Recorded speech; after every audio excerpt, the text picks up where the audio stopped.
komunikasi atau bahkan keagresivan yang bisa dibawakan oleh Maro dan kawan-kawannya tentunya. Apalagi di menit-menit awal ya. So kita akan melihat seperti apa untuk match point yang sudah diamankan oleh RRQ Akira melawan tim Occupy Throne. Oke, jadi langsung saja kita saksikan akan ini game menjadi milik dari Akira kembali. Karena Occupy pun harus jauh lebih bisa meningkatkan permainan untuk bisa mengamankan game ini. Dan juga serangan dilakukan oleh Hilda pun sudah dilancarkan. Hanya saja Joy berhasil untuk mendapatkan lagi ke arah satu purple dan Maro harus mengeluarkan satu sprint yang bisa dia selamatkan dari bagian belakang. King mengejar habis-habisan, setidaknya ada waktu yang mungkin bisa diajak ya untuk bisa menyingkir ke arah Hilda. Masalahnya udah retribution sih, jadi ini bakal milik Leo untuk Little Wanderer-nya. Yap, dan langsung diamankan tanpa keraguan tentunya. Dan setidaknya eksekusinya dari Maro ini biar dianya juga nggak ke-pick off sih. Jadi tidak akan ada kerugian dari Occupy Throne sendiri. Bersama dengan tim dari RRQ Akira di sini. Sama-sama nggak rugi karena posisi dari buff ini masih bisa diamankan juga oleh seorang King. Luis harus memberikan dulu ya sebuah tindakan perlindungan karena Hildanya sudah mantengin dari jauh, sudah ngajak main dari jauh. Kesian sama Hilda. Udah bawa mainannya itu. Iya, ngajak main tapi gak ada yang mau main bareng dia. Kapaknya. Mau gimana pun ketika masuk ke rumput, regen SP-nya akan meningkat dan itu yang akan sedikit mengganggu bagi teman-teman dari RRQ Akira. Di sisi lain, Hulk mendapatkan satu buah Kramer dan memaksa King untuk stay di level yang ketiga. Bahkan di bawah 20 detik sebelum Turtle muncul untuk di menit yang kedua pertama. Ya, dan tapi udah mulai berkumpul nih pemain-pemain dari Occupy Throne tentunya menunggu dari objektif turtle yang mereka udah pede banget bisa diamankan tentunya dari Occupy Throne sendiri. Dan apakah kontes akan dilakukan oleh RRQ Akira mengingat juga posisi dari Seigen ini udah mulai bersiap di area bawahnya. Dan di area atas tentunya akan ditinggal dari Gado bersama dengan seorang Gustala Gusta. Meanwhile dari Occupy Throne mereka bakal berfokus terlebih dahulu. Maro bakal coba untuk ngecek boost. Luis harus bersiap tentunya dengan satu buah The Way of Dragon ya. Apakah bisa mencuri ke arah satu pemain dari Occupy Throne, tapi sepertinya tidak akan terlalu overcommit juga. Occupy Throne sekali ini bakal tarik ulur terlebih dahulu Pak. Oke, sekarang level 4 lawan level 4 sama dari sisi retributionnya. Hanya saja sekarang poin kristalnya nggak kena karena siapapun tapi tertinggal sendirian. Akankah Tekashi berhasil langsung dilumat tapi ternyata Turtle Sled presented by UBS pun menjadi milik dari pemain RRQ Akira dan juga First Blood presented by Infinity berhasil langsung didapatkan pula dan Leo menjadi korban tambahan. Para pembab nongol akan diinvasi kah? Karena Luis tertinggal sendirian di belakang dan harus berjalan memutar. Ini agak sedikit menjadi kerugian karena akhirnya Leo-nya yang tumbang ditukarkan dengan Tekashi Kabir. Oh, dan bahkan sekarang kayaknya hampir saja terjadi sebuah solo kill dan tetap akan dikejar sepertinya. Maro dive in kayaknya. Dipaksakan walaupun dia harus mengorbankan nyawanya. Gak apa-apa. Gak apa-apa, junglernya hilang. Iya, jungler ditukarkan dengan roamer, begitu sebuah keuntungan yang didapatkan untuk berkali-kali lipat untuk sekarang Occupy Throne. Walaupun harus kehilangan dari segi turtle, tapi mereka mendapatkan lagi dan lagi pertukaran yang setidaknya membuat mereka mendapatkan keuntungan. Dan dibandingkan dengan Hayabusa yang di early game ini, aku bisa bilang bahwa Joy-nya dari King lagi under banget. Leo, dia memiliki banyak sekali poin gold yang dia amankan dari awal.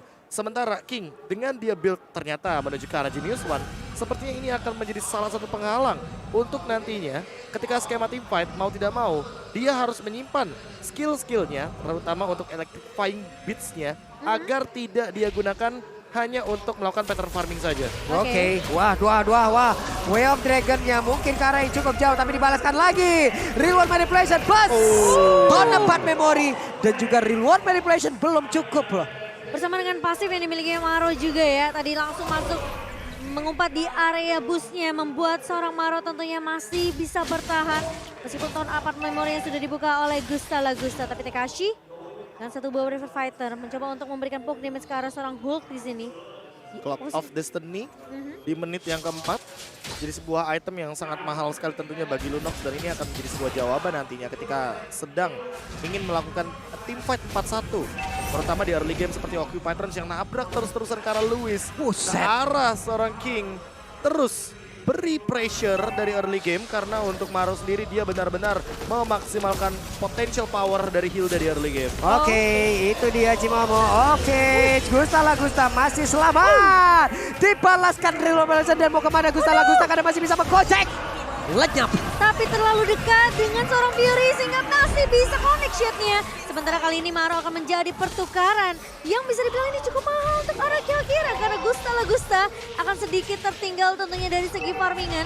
Dan terpaksa Luis harus menyelamatkan turret di area atas dan di-clear cepat mungkin. Tapi King udah mulai mengganggu, kali ini next fine base sudah mulai dibuka. Fury yang dapat. Dan Fury berhasil untuk mendapatkan purple-nya.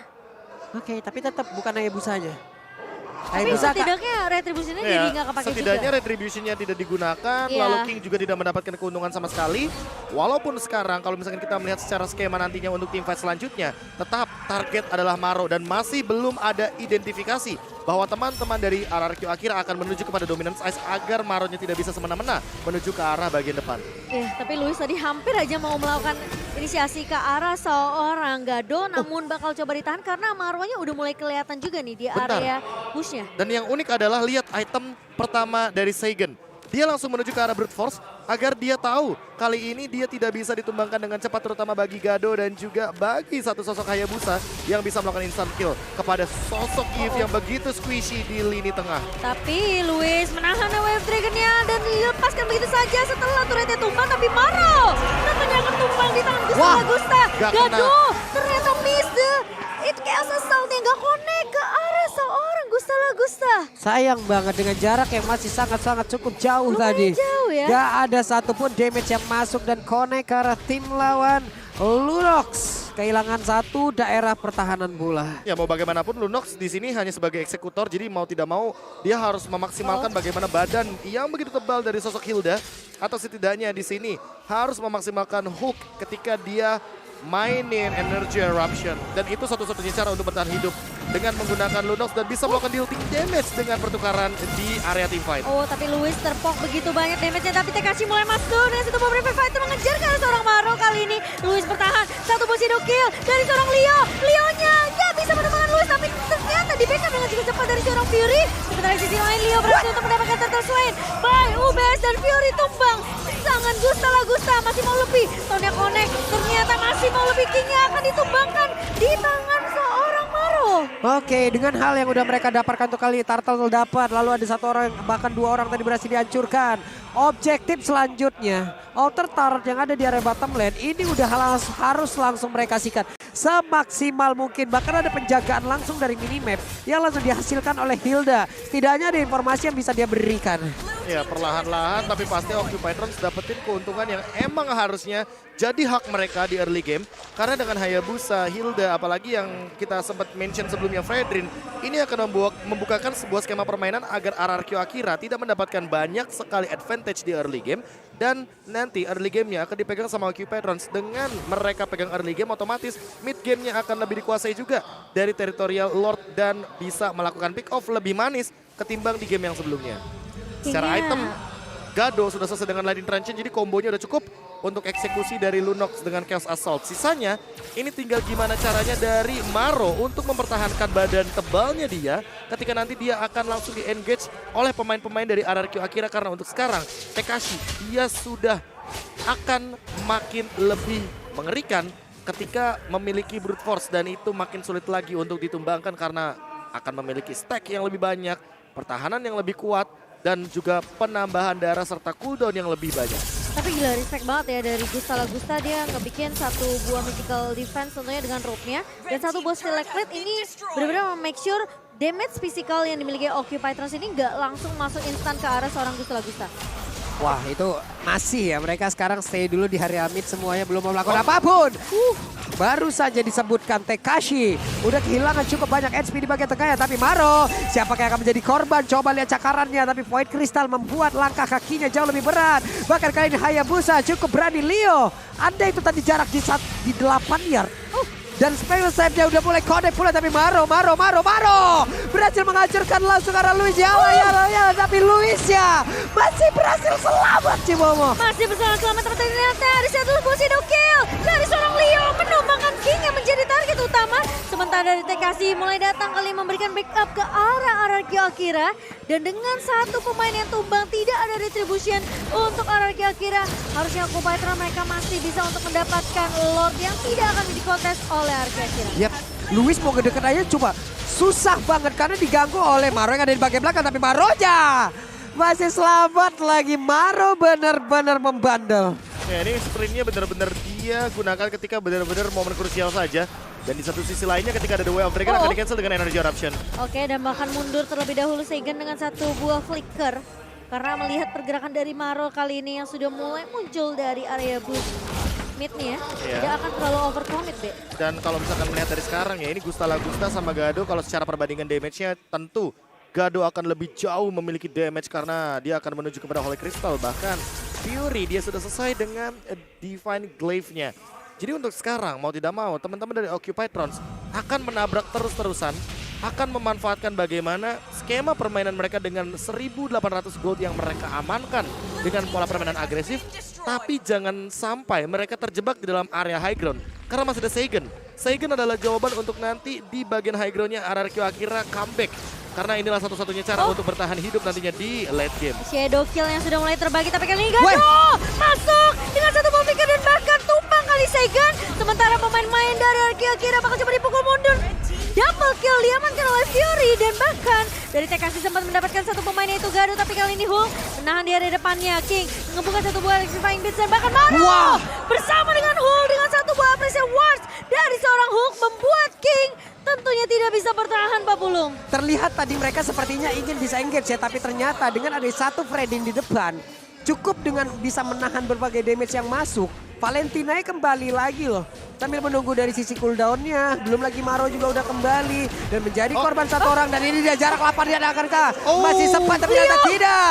Leo ada shadow kill yang bisa dikeluarkan dan semuanya langsung mendekat begitu saja. Bahkan kayaknya Leo memang hilang, lenyap.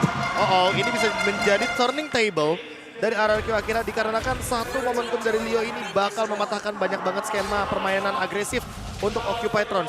Dan bahkan dilanjutkan kembali, dia dari RRQ Akira nggak mau berhenti dengan satu point kill saja. Agak sedikit terlambat backupnya, namun kali ini lihat King mencoba untuk maju dengan electrifying beats, mencoba untuk mengajar ke arah seorang Hulk. Namun dengan pergerakan dari Gado, nggak mau terlalu memaksakan dari RRQ Akira. Mereka setidaknya memberikan poke damage aja.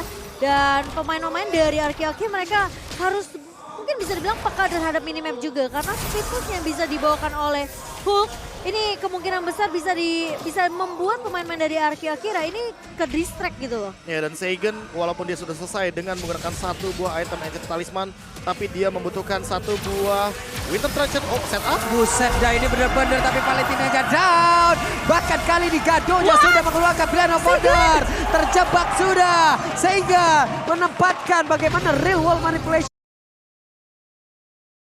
yang dia miliki ke arah yang benar-benar optimal. Dan itu yang sempat kita bahas sebelumnya kan, kalau real world manipulation dari Seigen adalah sebuah jawaban karena dia juga lah yang memiliki efek slow sehingga frontliner dari Occupied Trons tidak bisa bergerak dengan leluasa. Tapi King ingat di sini dia penting banget dengan retribution-nya. Sementara dibandingkan dengan Leo ada perbedaan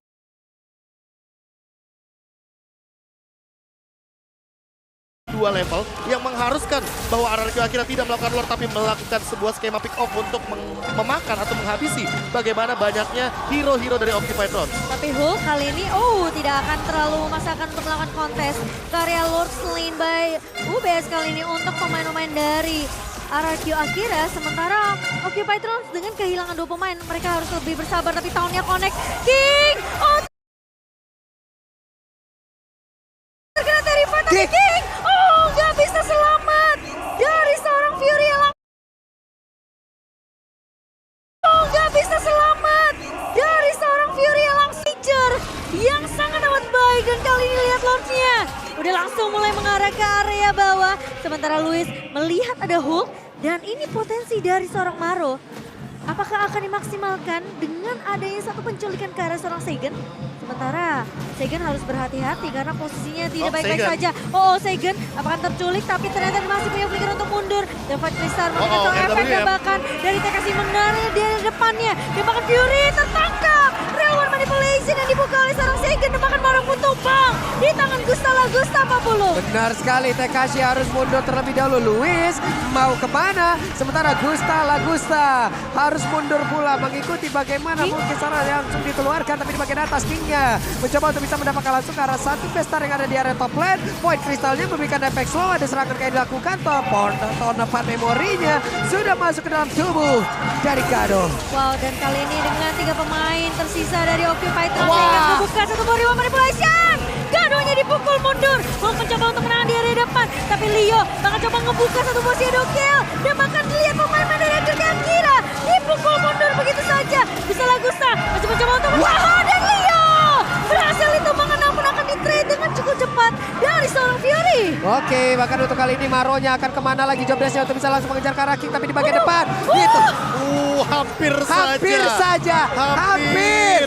Itu temennya. Hampir. Woi, ngapain lu lari ke arah gue? Dan itu adalah sebuah distraction yang masih belum ada henti-hentinya. Seolah mereka ingin bermain tanpa adanya space atau bahkan break. Untuk sebuah skema pertandingan di mid game ke late game. Ini dia Occupy Trons dan juga RRQ Akira dengan permainan cepatnya. Saling jual beli serangan. Saling mencoba untuk melakukan trade kill. Hingga pada akhirnya mereka juga harus reset terlebih dahulu sebelum Lord yang selanjutnya. Dan ini untuk dari segi item, Immortal adalah jawaban. Pokoknya Immortal. Dan siapapun yang pegang Immortal atau Winter Truncheon atau bahkan Wind of Nature untuk menghindari satu buah serangan dari Shadow Kill seorang Leo akan mendapatkan sebuah jawaban dan juga sebuah skema permainan yang lebih diuntungkan untuk menuju ke arah late game nantinya. Leonya bakal recall dulu sih kayaknya. Oh enggak, bakal coba di cancel. Tapi kali ini lihat Tekashi sudah mulai tertahan. Dengan ada satu tahun yang di pop up oleh seorang Hulk. Kali ini King sudah mulai terlihat di area midnya. Ini harus berhati-hati. Konsil mulai dibuka oleh RRQ Akira. Dan Luis bakal coba untuk mengejar ke arah Gado. Flicker dengan The Wave Dragon. Kali ini connect ke arah seorang Gado. Tapi sisi belakang Gusta bakal coba dikejar Leo. Oh, gak berhasil untuk dapetin Gusta dengan satu buah shadow kill. Tapi kali ini lihat Luis mendapatkan informasi yang begitu penting. Dan bahkan Hulk menahan di area depannya Leo. Wah, dia balik lagi tapi balik ke arah Coach Shadow. Bersama dengan teman-teman dari Fighters. Tapi dari Kingnya mencoba untuk menahan. Super Minion udah mulai masuk tapi masih ada Minion yang keluar dari base dari Kopitron. Dan bahkan Leo tumbang. King terkena efek Talify dan tumbang di tangan seorang Hulk dengan satu buah pressure ward. Wah, Real Elevation masih berlanjut. Hulk yang masih bisa bertahan, ada flicker yang dikeluarkan tapi Gusta Lagusta di bagian belakang pada Bori. Shutdown jet tercipta, Maro pun harus pergi dari tersebut. Tapi selagi masih ada Gusta Lagusta dan juga ada Yip di area tersebut yang digunakan oleh Second, mereka harusnya masih bisa memberikan serangan terus-terusan. Tapi Super Minion udah mulai masuk ke area base dari Occupy Trons dan bahkan 15 detik waktu tersisa untuk Leo, RRQ Akira. Mereka masih bisa untuk menjaga tempo mereka terlebih dahulu sebelum ada teamfight yang berkepanjangan di area midnya, Pak Pulung. Terus ya. Terus ya. banget. Terus. Mereka mau teamfight yang benar-benar intens banget kayaknya. Tanpa henti kalau bisa. Karena memang secara skema untuk mereka bertahan hidup, Maro terutama sebagai frontliner, ini selalu melakukan teamfight di area rumput. Jadi, Regen HP yang dia miliki tidak akan ada henti-hentinya. Sementara Luis dia tahu siapa yang harus dia kick, dia tahu siapa yang harus dia incar. Gado adalah target yang harus dia kick secepat mungkin ketika nantinya Gado tidak memiliki lagi Odile Brilliance. Tapi buat sekarang Fury juga bisa saja ditargetkan. Apalagi dalam kondisi di mana Fury-nya sudah memegang kehadiran dari Immortality. Iya, tapi Kiki coba lihat terus Kiki gitu. Dia split push ya, coba balik terlebih dahulu karena dia tahu ini Lord yang udah mulai bisa dimainkan juga oleh Occupy Trons. Jadi mau tidak mau harus ada retribution, kontribusi dari seorang King tentunya di Lord yang ketiga kali ini. Sementara siapa yang bakal ngebuka teamfight terlebih dahulu? Fury masih punya Immortality. Ini bakal direset sih dan harusnya. sepertinya bakal di bet aja ya, B ya.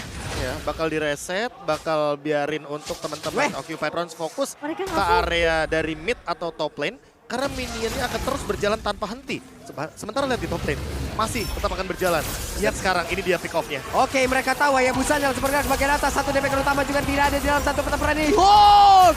Energi Europe saja. Benar-benar memberikan hal yang sangat-sangat menyakitkan. Namun dirinya juga Immortalnya pecah. Tapi Gadonya menghilang. Satu DP utama pula. Furinya gagal untuk bisa mendapatkan lagi karena satu poin. Malah dirinya menghilang cara tersebut. Dua pemain hilang dari Occupy Trons dan Luis. Kali bakal coba diincar satu posisi dokial tapi Maro masih mencoba untuk melakukan sedikit tindakan ke arah seorang Luis menculik pemain yang di area di depannya. Tapi ternyata dengan kehilangan Immortality itu cukup dari Occupy Trons. Dan Luis pun masih bisa bertahan tapi King, jangan sampai terlalu salah jalan. Tapi King ternyata dia sempat di-beat oleh seorang Maro dan membuat dia tentunya bakal di pick off, di-punish begitu saja. Ini dipaksa karena gak ada Coach Shadow lagi dari Hayabusanya. Oke, Leo, Lensi seperti apa? Karena udah menghilang Immortalnya pecah. Leo, ada Winter, cepat banget tangannya buat Shadow. Gak sempat kabur dari area tersebut. Dia beli Winter Truncheon di saat Di mana pemain-pemain dari RRQ Akira mereka tahu mereka bisa mendapatkan Lord ini karena Super Minion terus berjalan dari area atas dan juga area mid. Tapi kali ini Maro harus diusir terlebih dahulu. Tekashi bakal coba untuk menahan di area belakangnya. Gado udah mulai Wah, bersiap-siap. Tapi Maro baikkan cukup banyak kali ini. Satu buah Brilliance of Order dari seorang Gado mencoba untuk bertahan di area backline-nya.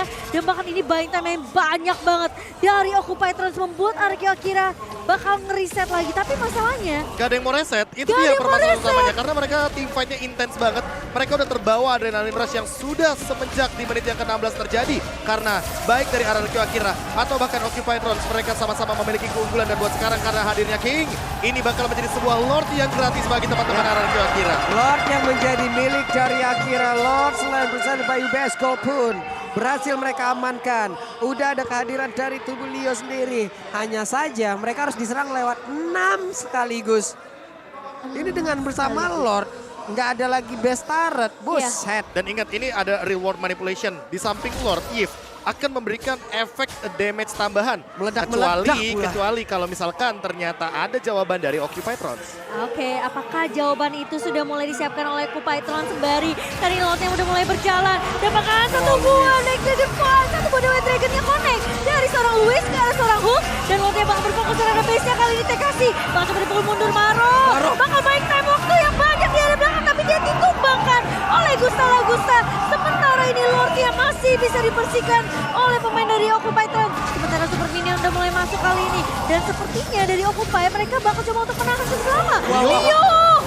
Hampir saja. What? Masih ada satu efek dari Glowing One dan juga Jet Kudo Luis. What are you doing? Terlalu beresiko bahkan dua orang untuk kali ini. Mortalnya pecah di lapangan. Gusta. Bisa pergi dari pun. Hanya saja reload bisa dikeluarkan di sana yang tepat dan juga harus digagalkan begitu saja. Sakit terkesa Soldier. Dan lejak semua. Wipe out kali ini. RRQ Akira goes to the next bracket. Wow. Dan tim dari Middle East kita terpaksa dipulangkan di babak lower bracket. Dan lihat bener-bener panjang banget tim fight-nya. Ya, itu tim fight yang tiada hentinya akan terjadi, selalu lebih tepatnya terjadi. Karena mau bagaimanapun, semenjak menit yang ke-16, memang RRQ Akira harus menjalankan skema seperti ini. Wow. Kalau mereka hentikan, yang ada Hayabusanya pegang spot, yang ada teman-teman Occupy Trans bakal pegang ambush.